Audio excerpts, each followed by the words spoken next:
Good morning. Thanks for joining us on the Filipino Journal. I'm Joy Rivera Dodds. We are joined today by a special Pinay who has a long list of community involvement. She's currently the Communications and Public Outreach Specialist of the City and County of San Francisco. Join me in welcoming Elinor Fernandez.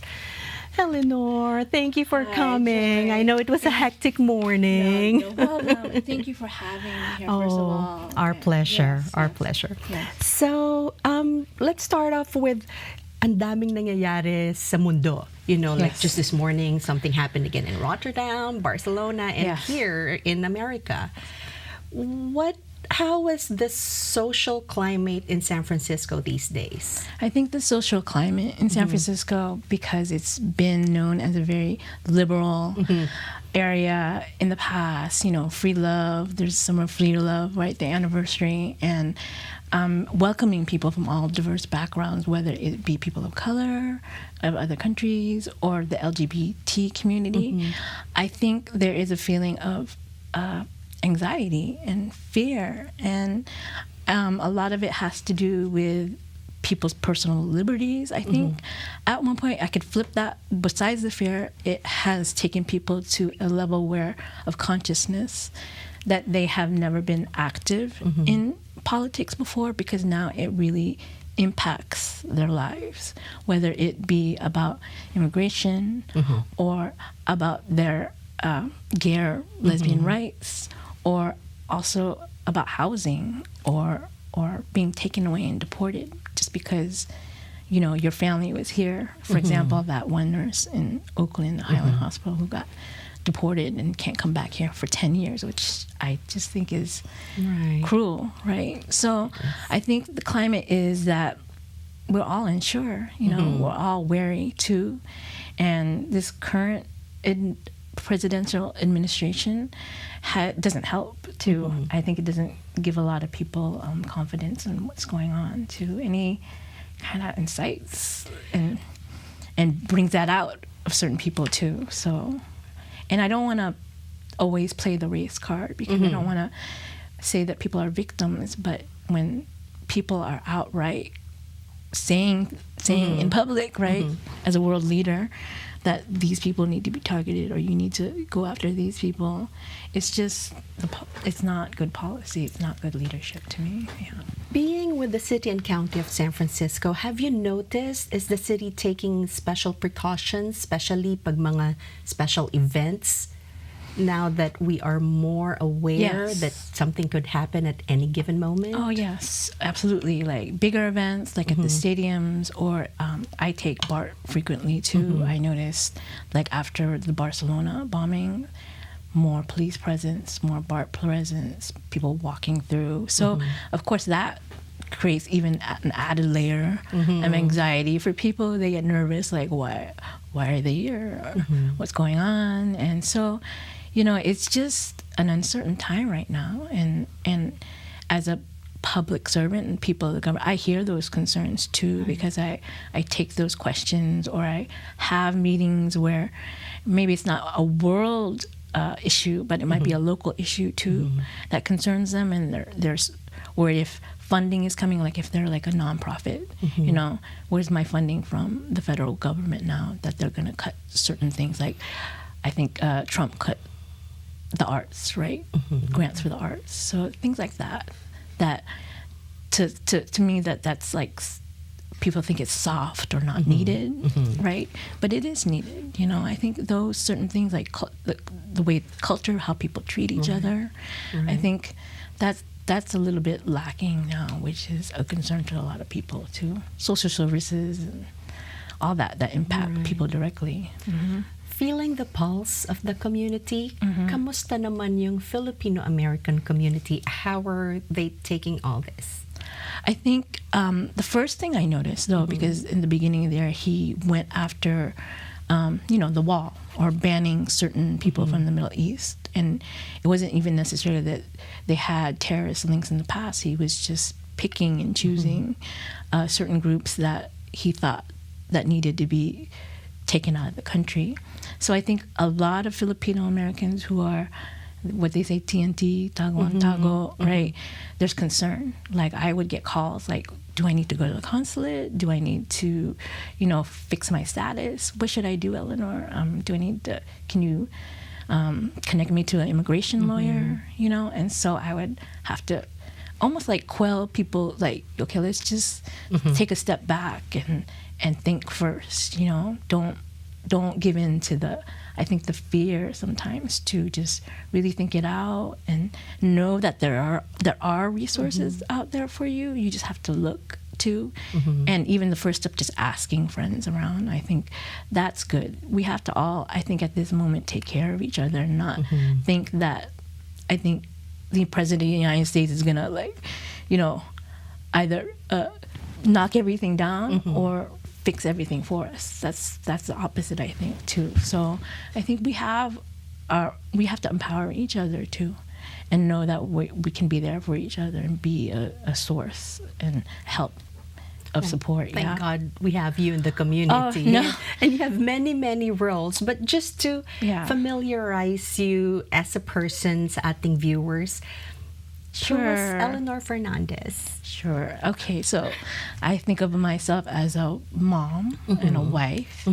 And I want to say, I can say powerful Panay too. And when I mean power, I mean I am not in the seat of like some known like elected official, but I do have some point of influence on some people that I can, get to their ear and say, hey, this is happening, or hey, I think this person came to me and what do you think? So it's more collaborative, I think. I like that more. I like being behind the scenes because sometimes you can get things done quicker that way without the bureaucracy or the red tape or asking for permission too.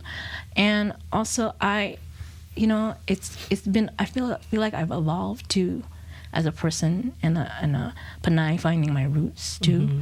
I think a lot of times I grew up in the South too, so there was a lot of, I would say, racism that I faced because that's the Deep South. I was born in Pensacola, Florida. I lived in the Navy base over there, which is a very, very deep South. It's like the Panhandle near Georgia and Alabama. And I lived in Virginia for a while too, for 2 or 3 years at 11, 12. So like formative years before my teens. So I see that a lot with my family because you're just Asian. So you're like, it's like blanketed. So they think, oh, they must be that Chinese family there. Or that, so it's just, they didn't know who we were. So finding your identity, and I think a lot of Filipinos in the diaspora find that, right? They have a home here, but it doesn't feel like home. But then when they think about the Philippines, they're not, they don't know the language. Some of the young kids, they don't even know how to speak Tagalog or much less understand it, right? So it's a grasping of finding your own journey in history. I think that can be hard, difficult, finding like mentors and people to connect with, but at the same time very rewarding and very fulfilling too at the same time. And I just want to also share that with young people too, that you have to find your own path. I was going to ask, so who were your mentors and how early on did you find this passion for serving the community? Sure. So 2 people. First of all, my Lola. I think a lot of people credit their grandparents, especially in the Filipino community. I said to somebody actually that, the Filipino community is really matriarchal actually too, because the Lolas are there to hold the fort down sometimes. Thank God for Lolas. Yeah. So she would cook from scratch. She sewed my clothes for back to school. Like I went to back to school, I had to go to Old Navy or something. But my grandma would sew my clothes, and she would just teach me things. She didn't finish high school, but she taught me so many other things that I think that are more valuable from the culture too. Just even, I know it's funny, but I drink like kape and rice and dilis. I was talking about, and that kind of stuff is like comfort food to me, or just, it's meager to people's eyes, but it meant the world when she would just fix that kind of meal for me. Like, so when I see that, I'm like, oh, You're like you getting care. hungry. Yeah, I I'm hungry love, too. love D-list. Yeah. So it shows, just care and, Right. and lovingness. And then the second person is my Uncle Oscar, too. Well, we have to pause for Sure. a break, but let's talk about your Uncle Oscar. And also, I'd like to ask you, paano natatranslate sa next generation when we return? Sure. Don't go away.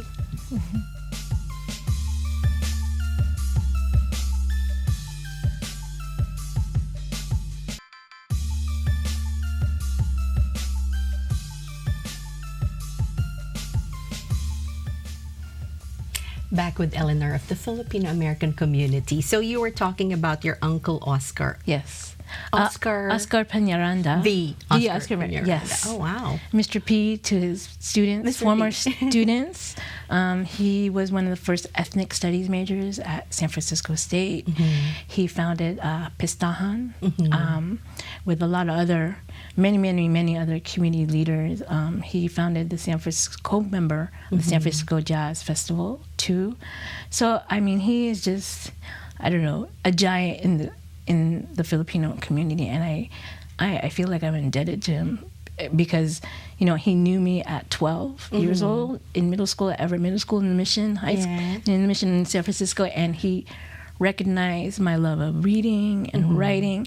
I was very, very shy because I moved around a lot, so I kept to myself.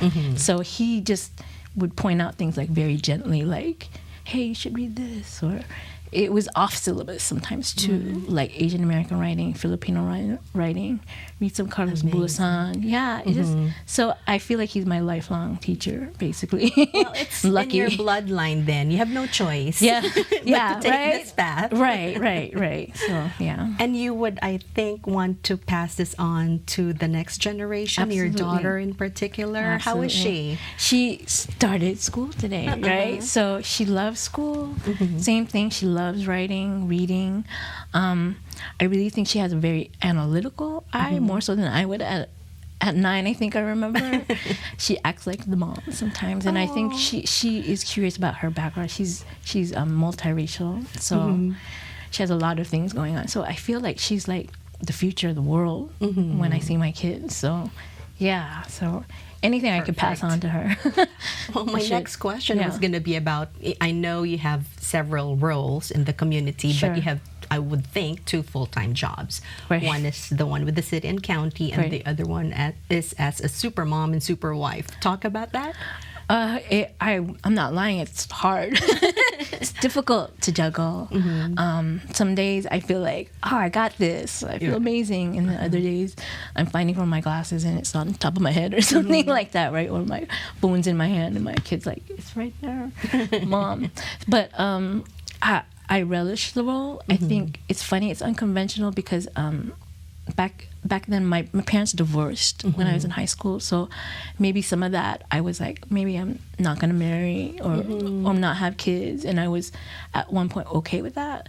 But I met a phenomenal man who became my husband, and just finding the right person and the timing, it means everything. Like, it was like, where have you been all my life? And I've been looking for you. And then with my daughter, it just completed everything. It's a partnership with your husband. I see absolutely. that. Yeah. That's great. Got to communicate all the time, no matter what. Yeah. Let me ask you a konting personal question. Is there a delicate balance in sharing with our kids, the next generation, what's going on in our community, or do we shield them away from that?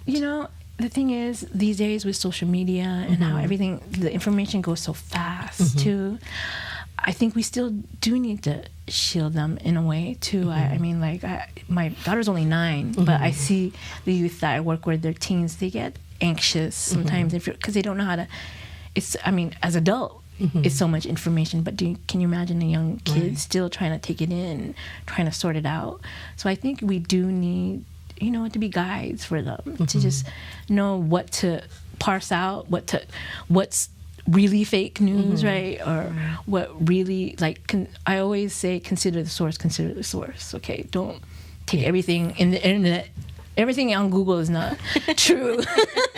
Sometimes that's all they use, right? I remember, I'm going to age myself, but I remember encyclopedias, and that's it. And, right. You have to work at to go to the library to research stuff. So I just say, research, talk to a lot of people. Basically choose what will let them, let kids ask be advice kids as well. Let them be kids, yeah. They want to, I don't believe in having them grow up too fast. That's true. Yeah. And they do grow up so fast. They do. I blink and I'm like, whoa. Yes. Yeah. So your other job with the city and county, talk about it, please. Sure. I am, I've been with the city and county for about almost 17, 18 years now. I started off as their PR assistant, the go-to PR assistant for the communications PR community outreach group. So a lot of it was me taking calls, people complaining about, there's water in the beach, or there's my pipe is busted, and things like that. And then I eventually grew into the street fairs and events person. So that was a lot of, I think now the basis, the ground rules of meeting all these community people too, because I did all those neighborhood festivals and events in the city and got to know people from the background, and they got to know me because I was the go-to person for that. And then eventually when I got married and got my daughter, I couldn't do weekends and nights work anymore. So I became more of a research data analyst person, helping the people who check the pipes, make sure people aren't throwing things down the drain. Very mundane things, but helpful things that I learned with the agency. And then I became a purchaser, and now I work for the Southeast Community Facility Commission, which is the commission for the Bayview Hunters Point, which is in District 10, which is now becoming more of a emerging community. It's revived? Yes. It was, the history of it is primarily African American people live there, but now it's about 26% Latino, 26% Asian, and the influx is changing more and more because now they have new development going on there. Like they tore down Candlestick Park, so now they have all those new condos over there, even more condos. Even Are we gonna have UCSF, more housing there? UCSF. So it's a lot of. It's a flux in the change, and I hear that from the community because it's that word gentrification. This is the old guard, and this is the new money coming in, and how do you balance change with history, right? And San Francisco is so big in history and trying to preserve its character, so that's a big talk all the time when I hear in meetings too about housing and how high the rent is there.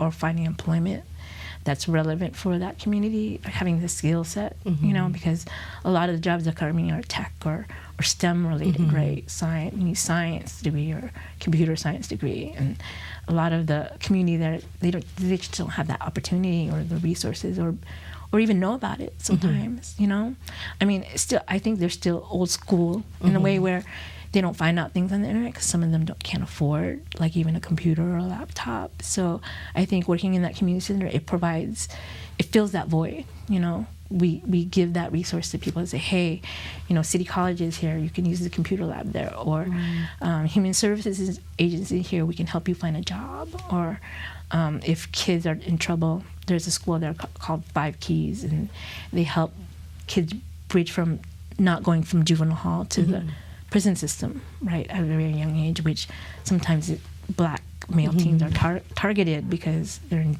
youth or gangs, or parents don't, like what we're talking about, don't watch what they do, who they connect with or interact with. So I feel like I'm in the front lines of that too, seeing that too. And it's a real, I want to say harrowing sometimes, because I feel like if I can get to just this one person and get through them and tell them, hey, just show up. Right. Just go to this job interview, just go to this training, and it might make a difference, So, and a lot of that too is my background too. I've been there. Like I had to get a student loan. I had to work 2 jobs. I had to get a loan, you know what I mean? A grant or buying housing or an apartment when I thought no money, but you make it work. I think you have to, How about for the Filipino community? Do we have a lot still of untapped government resources, and how do they find them? The best way to find them, well, I talked about Google, but you can do a Google search and find it, or you can come to areas like, ask for a counselor at your local community centers. Like, I want to say right away for the Filipinos in San Francisco, like the Filipino Community Center. That's a great resource too. Or West Bay, down in Soma, who I work a lot with too. So. Yeah. Elinor, we have to pause for another break, Sure. and we still have to talk about your different organizations and no. associations. So many, yeah. Don't go away. Yeah. Madami pang pagkikwentuhan. I know.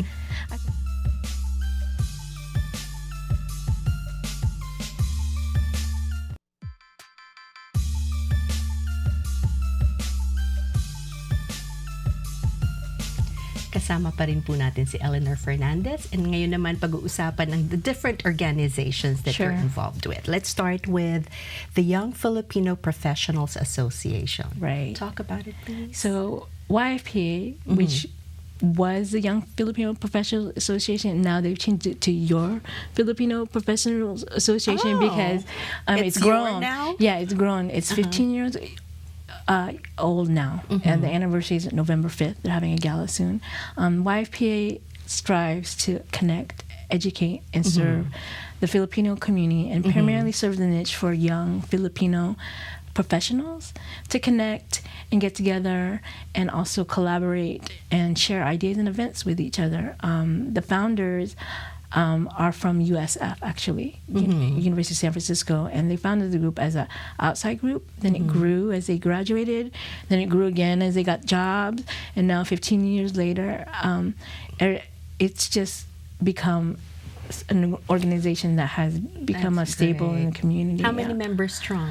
I think it's about maybe 500 now. I'm Wow. not sure, because I'm more of an advisory role now. Now that I'm a more experienced member too, but it's going strong, and I think it fills a niche of kids in college trying to transition to the work world too. Especially these days, there's sometimes high unemployment, and they're not sure where they need to go. It's a good place to connect with people who are already established in their professional roles too. And I can't say enough good things about them too. And They're you like have my brothers, sisters. Yeah. And you have scholarships, right? We do. So, So- what's the criteria, the requirements? Sure. The scholarship fund started in 2014, and basically we give scholarships of $2,500 to high school students that are going or have been already accepted in colleges. And basically, they mainly have to show that they have done community service work for the Filipino American community.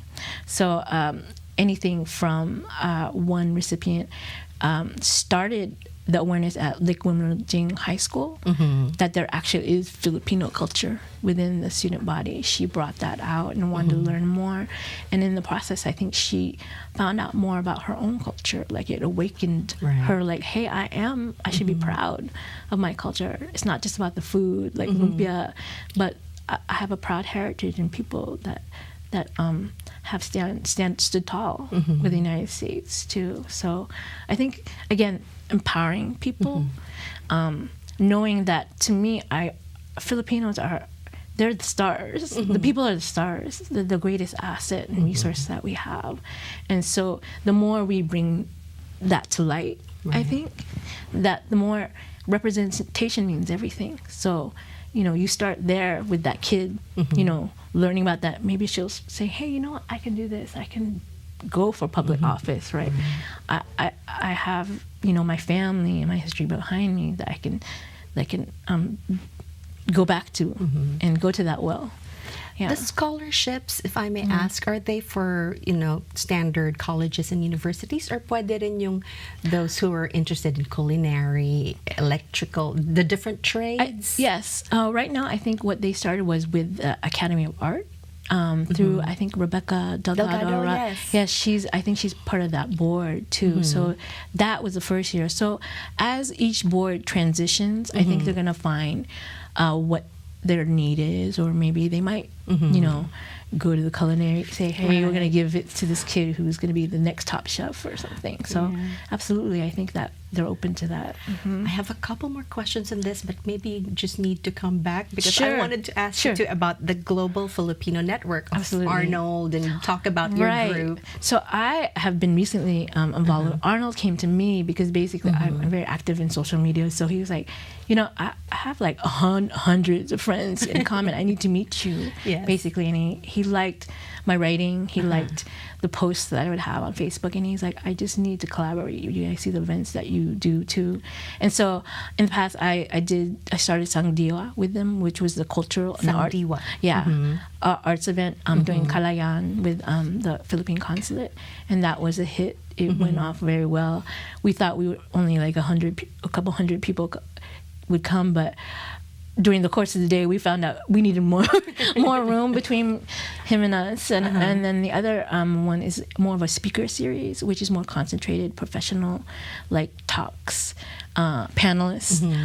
The last one we had was at DeVry University in Fremont, where we had panelists from Google, Cisco, Chevron, and so talking about where they were and how and their experiences too.